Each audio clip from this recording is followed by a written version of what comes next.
அஸ்ஸலாமு அலைக்கும்.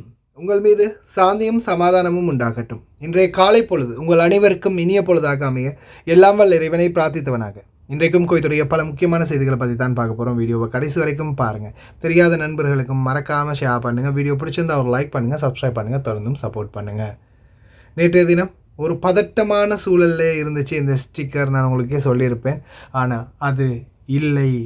உண்மை என்னவென்றால், இலங்கை சோசலிச குடியரசின் 9வது அதிமேதகு ஜனாதிபதியாக அனுரகுமார திசாநாயக்க ஏகேடி அனுரகுமார திசாநாயக்க அவர்கள் மக்களால் அதிகாரபூர்வமாக தேர்ந்தெடுக்கப்பட்டு விட்டார் என்பதில் எந்த ஒரு மாற்று கருத்தும் இல்லை.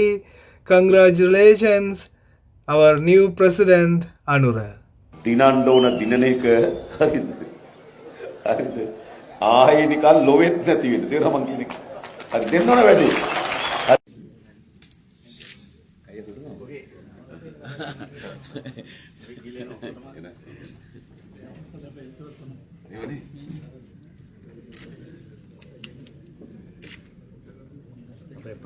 පානන්දුර සාකච්ඡා සභාපති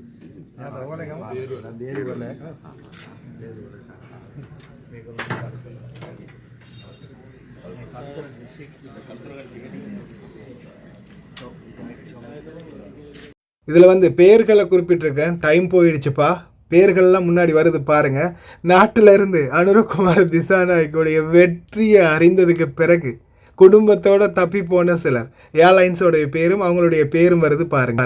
பிரசன்ன ரணதுங்க பவுல் சமக சிங்கப்பூர், ஹரின் பெர்னாண்டோ பவுல் சமக Singapore, Manusha Nanayakkara Singapore, Sagala Singapore, Vajira air India, එවගේම Maithri Wickremesinghe Singapore, Kanchana family Singapore, Fonseka wife air India, Thondamans family Emirates, Welgamas family Singapore, Duminda Dissanayake family air India, Ali Sabry wife Qatar එයර්වේස්,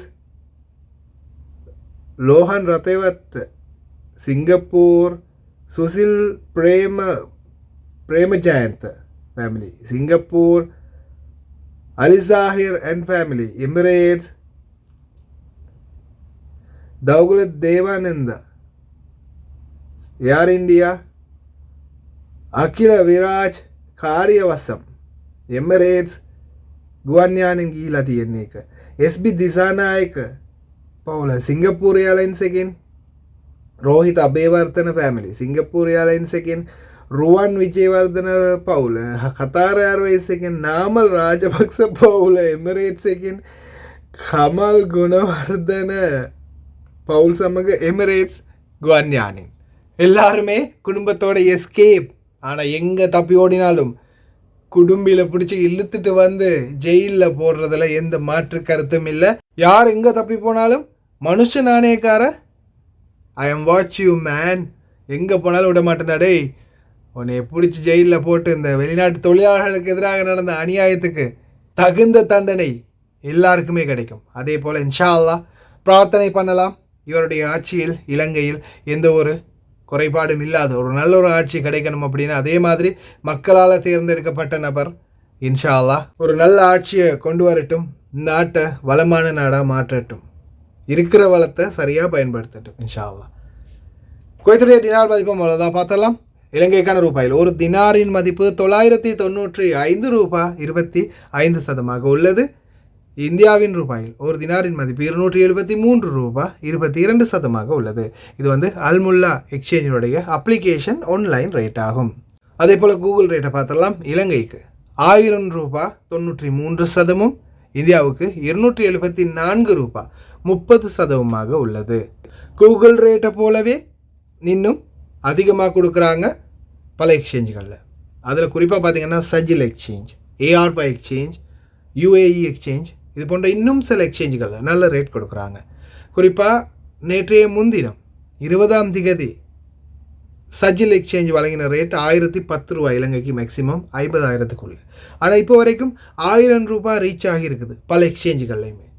சாதாரண ஒரு 2-3 லட்சம் அனுப்புகிறவங்களுக்கு கூட 990 ரூபாயிலிருந்து 995 ரூபாய் வரைக்கும் ரீச் ஆகி இருக்குது. இந்தியாவை பொறுத்தவரையில் 274 ரூபாய் 50% வரைக்கும் இருக்குது. முடிந்த வரைக்கும் இது போன்ற நல்ல எக்ஸ்சேஞ்சுகளை தேர்ந்தெடுங்க. அதே மாதிரி ரேட்டும் நல்லா கொடுக்கக்கூடிய எக்ஸ்சேஞ்சுகளில். கோயத்துடைய பல எக்ஸ்சேஞ்சுகள்லையுமே அக்கௌண்ட் நம்பரை மறைச்சிடுறாங்க. இதை பற்றியும் உங்களுக்கு தொடர்ந்துமே தெரிய தராது. நீங்கள் ஏதாவது ஒரு புதிய எக்ஸ்சேஞ்சுக்கு பழைய பற்றுச்சீட்டோட போகிறீங்களா இருந்தால் நிச்சயமாக அதில் அக்கௌண்ட் நம்பர் இருக்கா அப்படின்றத செக் பண்ணிக்கோங்க. அப்படி இல்லாத பட்சத்தில் எழுதிட்டு போனாலும் பிழை இல்லாத அக்கௌண்ட் நம்பரை எழுதிட்டு போங்க. ஏதாவது ஒரு நம்பர் பழிச்சாலும் கூட உங்களுடைய பணம் நாட்டுக்கு போய் சேராது. அந்த பணத்தை திரும்ப பெறணுமா இருந்தாலும் ரொம்ப நாட்களாகும். மறுபடியும் கட்டணம் செலுத்த வரும். அதே போல் எக்ஸ்சேஞ்சுகளில் பணம் அனுப்பி முடித்ததுமே தயவு செய்து கொஞ்சம் நிதானமாக நின்று பற்றுச்சீட்டை செக் பண்ணி பாருங்கள் எல்லாமே சரியாக இருக்குதான்னு. யுனைடெட் கல்ஃப் எக்ஸ்சேஞ்ச் கோஆப்ரேஷன் இந்தியாவுக்கு பணம் அனுப்ப 750 ஃபில்ஸும் இலங்கை பணம் அனுப்ப ஒரு தினாரும் கட்டணமாக விடுறாங்க. அல்சாமில் எக்ஸ்சேஞ்ச் கோஆப்ரேஷன் ஒரு தினார் மட்டுமே கட்டணமாக விடுறாங்க. யூஜே எக்ஸ்சேஞ்ச் கோஆப்ரேஷன் ஒரு தினார் மட்டுமே கட்டணமாக விடுறாங்க. Kuwait Asian international exchange 750 fils மற்றும் ஒரு தினார் போன்ற கட்டணங்களும் மறவிடுறாங்க. குவைத்தில் அல்நாதா, ARY, அம்மான் எக்ஸ்சேஞ்ச், யூஜே, அல்சாமில் Ansari exchange, Lulu exchange, Joyalukkas, KBE, UAE, Aman exchange, Bahrain exchange, BEC, world street exchange, Sajil exchange, Malik exchange, international exchange, அல்ஷஃபா எக்ஸ்சேஞ்ச், இது போன்ற இன்னும் பல எக்ஸ்சேஞ்சுகள் இருக்குது. ஒவ்வொரு எக்ஸ்சேஞ்சிலையுமே ஒவ்வொரு ரேட், அதே போல் ஒவ்வொரு எக்ஸ்சேஞ்சுகள்லையும் ஒவ்வொரு விதமான கட்டணமும் இருக்குது. குறிப்பாக இந்த நாட்களில் பல எக்ஸ்சேஞ்சுகள்லையுமே பார்த்திங்கன்னா அறவிடக்கூடிய கட்டணம் 900 ஃபில்ஸ்லேருந்து ஒரு தினார் வரைக்கும் தான் இருக்குது. அதே போல் ஒரு சில எக்ஸ்சேஞ்சுகளில் ரேட் வந்து செம்மையாக இருக்குது, சூப்பரான ரேட் இருக்குது. ஆனால் ஒரு சில எக்ஸ்சேஞ்சுகள் குறிப்பாக இது வந்து பார்த்திங்கன்னா குவைத்தி குடியிருப்பு பகுதிகள் இருக்கக்கூடிய, குவைத்தி வீடுகள் இருக்கக்கூடிய பகுதிகளில் இருக்கிற எக்ஸ்சேஞ்சுகளில் இந்த மாதிரி நல்ல ரேட்டோ இல்லை எக்ஸ்சேஞ்சுடைய கமிஷன் வந்து 1.25 தினார் தான் அறவிடுறாங்க. ஆனால் வெளிநாட்டவர்கள் அதிகம் இருக்கக்கூடிய பகுதிகளில் நல்ல ரேட் கொடுக்குறாங்க. முடிந்த வரைக்கும் கஷ்டப்பட்டு உழைக்கிற சம்பள பணத்தை நல்ல எக்ஸ்சேஞ்சுகள் மூலம் அனுப்புங்க. அதே மாதிரி பணிப்பெண்களுக்கும் இந்த வாய்ப்பை பெற்றுக் கொடுங்க ஓட்டுநர்களை. ஏன்னா அவங்களாலையும் இப்படியெல்லாம் எக்ஸ்சேஞ்ச் தேடி போக முடியாது. நீங்கள் தான் வெளியில் போகும்போது தயவுசெய்து அந்த வாய்ப்பை பெற்றுக் கொடுங்க. குவைத்துடைய தங்க விலையை பார்த்தலாம். ஒரு கிராம் 18 கேரட் தங்கத்தின் விலை 19 தினார் 478 ஃபில்ஸ். ஒரு கிராம் 21 கேரட் தங்கத்தின் விலை 22 தினார் 724 ஃபில்ஸ். ஒரு கிராம் 22 கேரட் தங்கத்தின் விலை 23 தினார் 814 ஃபில்ஸ். ஒரு கிராம் 24 கேரட் தூய தங்கத்தின் விலை 25 தினார் 970 ஃபில்ஸ். மறுபடியும் தங்க விலை அதிகரித்து வருது. இந்த நாட்களில் அவசரம் இல்லைன்னா பொறுமையாக வந்து பாருங்கள் என்ன நடக்குதுன்னு பார்ப்போம். இப்போதைக்கு அதிகரித்து இருக்குது. வாகன ஓட்டுநர்களே, குறிப்பாக அந்த டாக்ஸி ஓட்டுநர்களே ரொம்ப கவனம். ஆடையை அவிழ்த்த பிறகுதான் யார் இவர் என்பது தெரிய வந்தது. Flexible working hours. கல்வி அமைச்சின் ஆசிரியர்கள் மற்றும் ஊழியர்களுக்கு flexible working hours.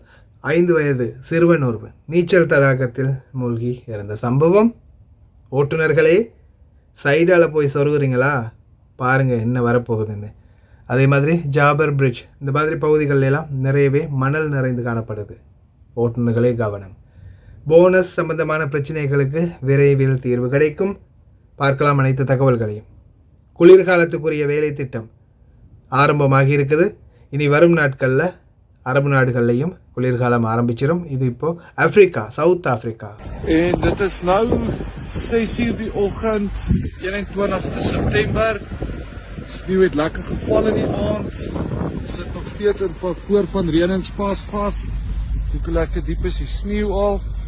Enkel diepte. Kan nie eens meer loop nie.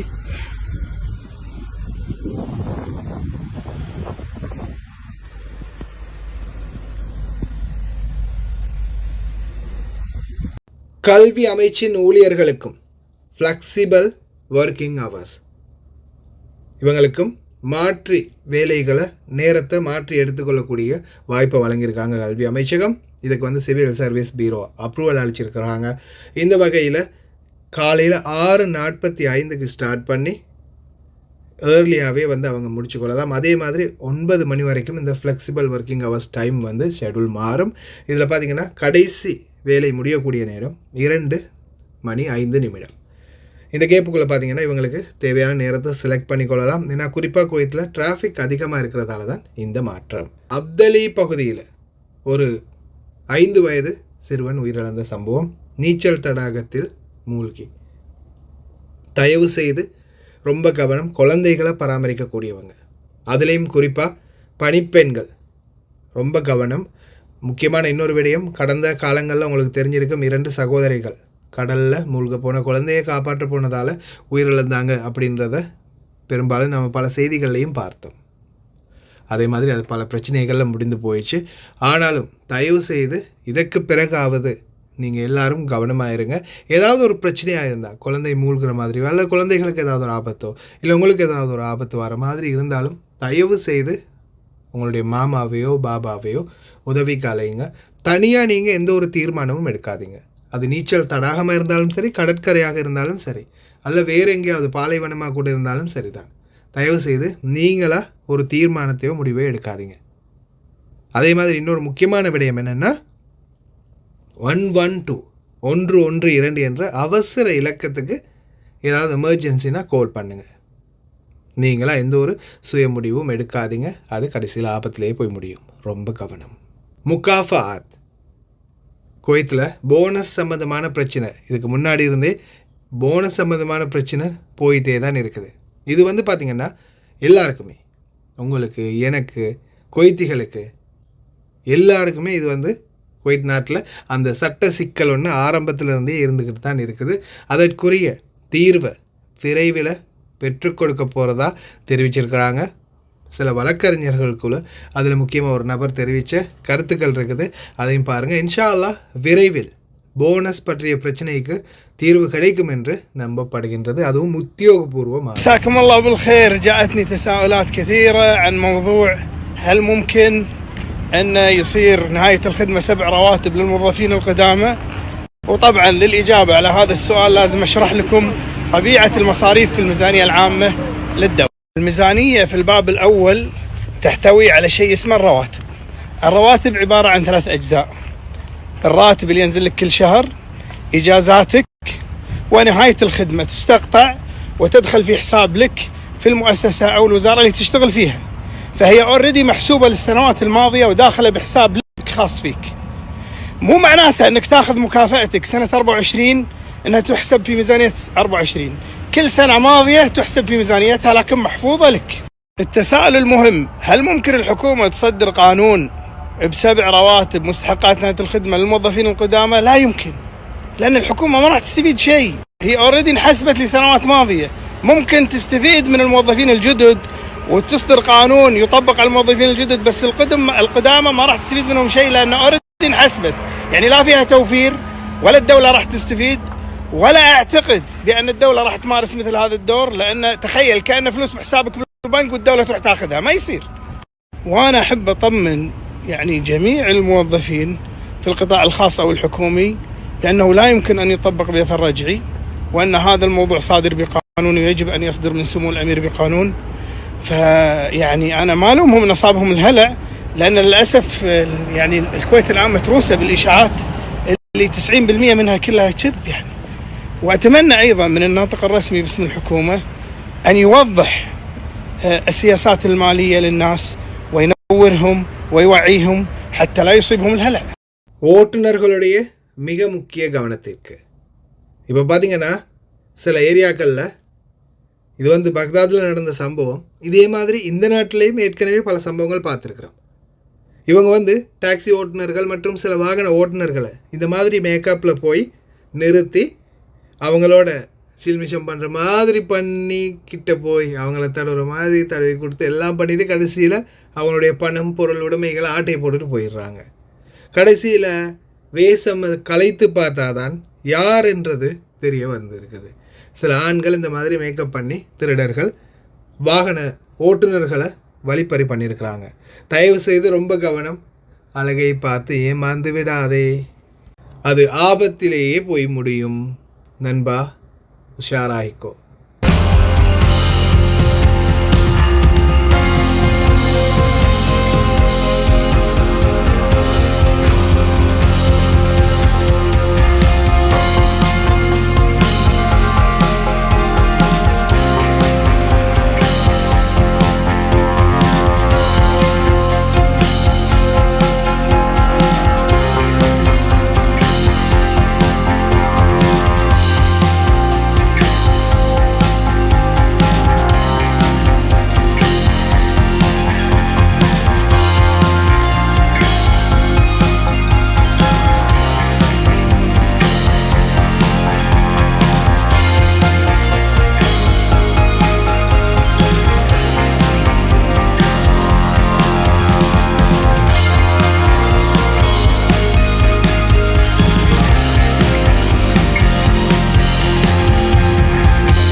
அடுத்ததா சிக்னல் டிராஃபிக் லைட்டில் போனீங்கன்னா லைனில் நிற்காமல் சைடால் சொருகிறதுக்கு போய் யாராவது நிற்க பார்ப்பீங்களா?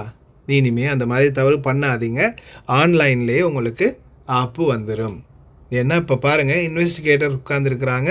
அதை இன்வெஸ்டிகேட் பண்ணிக்கிட்டே இருப்பாங்க. எந்த டைமும் அதை ஜூம் பண்ணி அந்தந்த இடத்துல யாரெல்லாம் விதிமீறல் பண்ணுறாங்க அப்படின்றத செக் பண்ணிக்கிட்டே இருக்கிறாங்க. இந்த சூழலில் நீங்கள் மாட்டினீங்கன்னா நிச்சயமாக ஃபைன் ஆன்லைன்லேயே விழுந்துடும். அதுவும் டிராஃபிக் சிக்னலில் இந்த மாதிரி உள்ள சொருகணும்னு நினச்சிங்கன்னா 30 தினாருக்கு மேலே ஃபைன் வரலாம். ஓட்டுநர்களே எவ்வளோ அவசரமாக இருந்தாலும் லைன்லேயே நின்று போங்க. குறிப்பாக அந்த டெலிவரி ஓட்டுநர்கள் அவங்க தான் அடிக்கடி இந்த பைக்கை கொண்டு போய் இந்த இடைவெளிக்குள்ளால் சொருகிறது. நீங்களும் ரொம்ப கவனம் பாருங்கள்.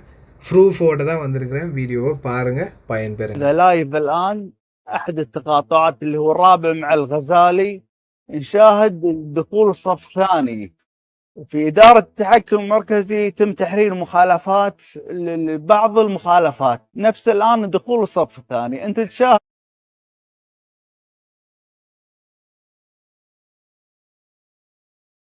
الآن احنا نفتح الإشارة ضوء الأخضر ويتم تجاوز دخول صف ثاني، وبعض المرات الصف الثالث يعرقل حركة السير.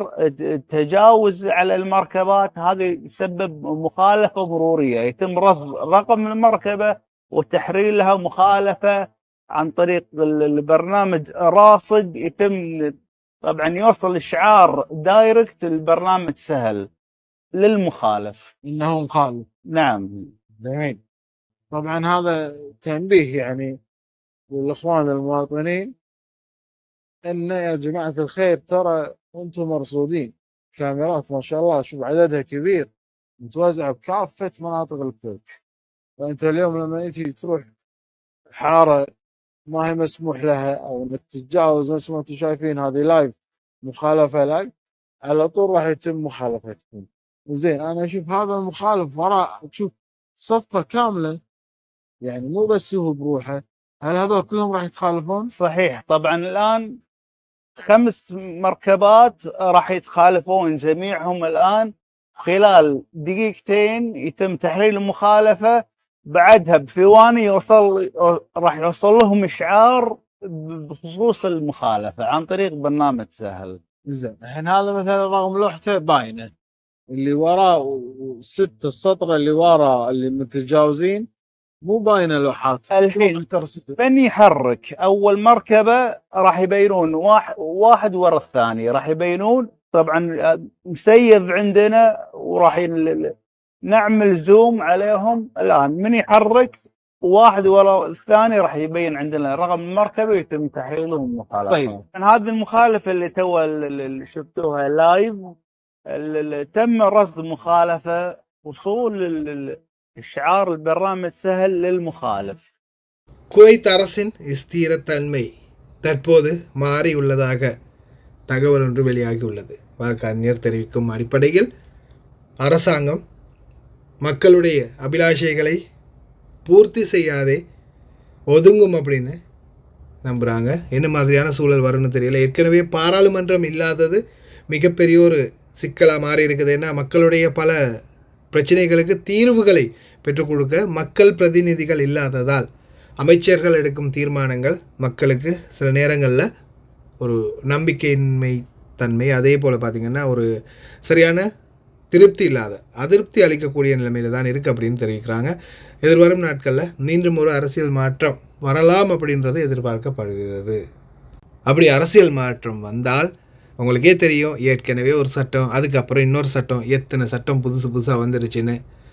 குவைத்தில் அரசியல் மாற்றம் வர வர பாதிக்கப்பட போகிறது என்னமோ வெளிநாட்டவர்கள் தான். ஏன்னா சட்டங்கள் கடுமையாகும். يعني تطلعون تقولون لا مو صحيح، بعدين يصير فاللي من صادها عش عياله ولا شنو؟ لابد ان يخرج شخص ذو حيثيه وثقل ووزن، يطلع بسم الله الرحمن الرحيم. اخوة المواطنين اعزائنا، انا متحدث باسم الحكومه، احب اقول لكم ان هذا كله كلام فاضي وغير صحيح، كما اشرنا في بيان صدرناه بتويتر. حلو، الان نتحدث بشكل رسمي وبهذا ونطمن الشعب الكويتي عن الموضوع. الاشاعات هذه مو صحيحه، بس اهم انا قاعد اقول ترى نفس كلامكم، بس ما حد مصدقني. توني بالديوانيه يعني كنت الوحيد اللي اتكلم بعكس التيار. عرفت اللي كأنك واحد قاعد لاعبين يقول لهم ميسي مو لاعب، طالعوني كذي قاعد اقول لهم يبا قالوا بيان يطالعوني، صدق انت. فما ادري يعني هم صح انا غلط، انتم ما يعني ما نفيتوا عدل، انتم ناويين كذي صدق، والله العظيم ما ادري. فالله يرحم والديكم، لا تطلعوني يعني تصغروني قدام الديوانيه، قاعد ادافع عن الحكومه من اليوم بس ما حد يطيعني. والله يوفق. ஜாபர் பாலம். இந்த ஜாபர் பாலம் அந்த பகுதிக்குட்பட்ட ஒரு சில பகுதிகளில் மணல்கள் நிறைந்து காணப்படுது. வாகன ஓட்டுநர்களே தயவு செய்து இந்த பகுதிகளுக்கு போனால் வேகத்தை முடிஞ்ச வரைக்கும் குறைச்சிக்கோங்க. பாருங்க நிலைமை எப்படி இருக்குன்னு. يا جماعة يا بلدية يا أشغال يا دولة يا حكومة، بالله عليكم هذا طريق يعني حرام، جريمة. هذه الشيولات موجودة، النسافات موجود. شوف هذه الوصلة مكشوفة وواضحة، وهذا عنوانها وتاريخها، محطة الوزن ما بين مينا الشويخ اللي على وصلة الجسر، جسر جابر الأحمد. معقولة داشين ماراثون؟ يلا تفضل. حرام المسألة لا تتعدى شيول، يعني المسألة ما تتعدى يعني تراكتر شيول يسموه اللي هو يشيل هالنسافات والدنيا. الله يسامحكم، السلام عليكم. பாலைவன புழுதி காற்று அடிக்கிறதால தான் இந்த மாதிரியான சூழல் எப்போவுமே உருவாகிறது. தயவு செய்து வேகத்தை குறைச்சிக்கோங்க. இது இந்த பகுதி மட்டும் இல்லை, வஃப்ரா பகுதி, அப்தலி, சால்மி, இன்னும் சில பகுதிகளில் கெப்ட் போகக்கூடிய சில பகுதிகளையும் இந்த மாதிரி சூழல் இருக்கும். தயவு செய்து வேகத்தை குறைச்சிக்கோங்க. ஏன்னா உங்களுடைய வேகம் எந்த அளவுக்கு அதிகரிக்குதோ அந்த அளவுக்கு உங்களுடைய வாகனம் தடம் புரளக்கூடிய வாய்ப்பு இருக்குது. தயவு செய்து கவனம். ஓகே ஃப்ரெண்ட்ஸ், இன்ஷா அல்லாஹ் பீதினில்லா அனுரகுமார திசாநாயக்கவுடைய ஆட்சி மக்களுக்கு ஒரு நல்ல ஆட்சி அமையணும் அப்படின்னு பிரார்த்தனை செஞ்சு கொள்ளலாம். அதே மாதிரி பல ஊழல்வாதிகள், திருடர்கள் இப்போவே தப்பி ஓடிட்டாங்க. இன்னும் எத்தனை பேரெல்லாம் மாட்ட போகிறாங்கன்னு தெரியல. அத்தனை பேருக்கும் ஆப்பு ரெடியாக இருக்கும். அடுத்ததான் அரசாங்க அதிகாரிகள், வெளிநாட்டவர்களுக்காக நியமிக்கப்பட்ட அதிகாரிகள்லேருந்து நாட்டில் இருக்கக்கூடிய அனைத்து அரச அதிகாரிகளும் ஊழல் பெருச்சாளிகளும் தயாராக இருங்க. எந்த நேரத்தில் வேணாலும் சீட்டுக்கு கீழே ஆப்பு வரலாம். தயாராக இருங்க, கடமையை சரியாக செய்யுங்க. ஓகே ஃப்ரெண்ட்ஸ், கடைசி வரைக்கும் பார்த்த எல்லாருக்குமே ரொம்ப நன்றி. தெரியாத நண்பர்களுக்கும் மறக்காமல் ஷேர் பண்ணுங்கள். வீடியோ பிடிச்சிருந்தா ஒரு லைக் பண்ணுங்கள், சப்ஸ்கிரைப் பண்ணுங்கள். இன்னொரு நல்ல வீடியோவில் சந்திக்கலாம்.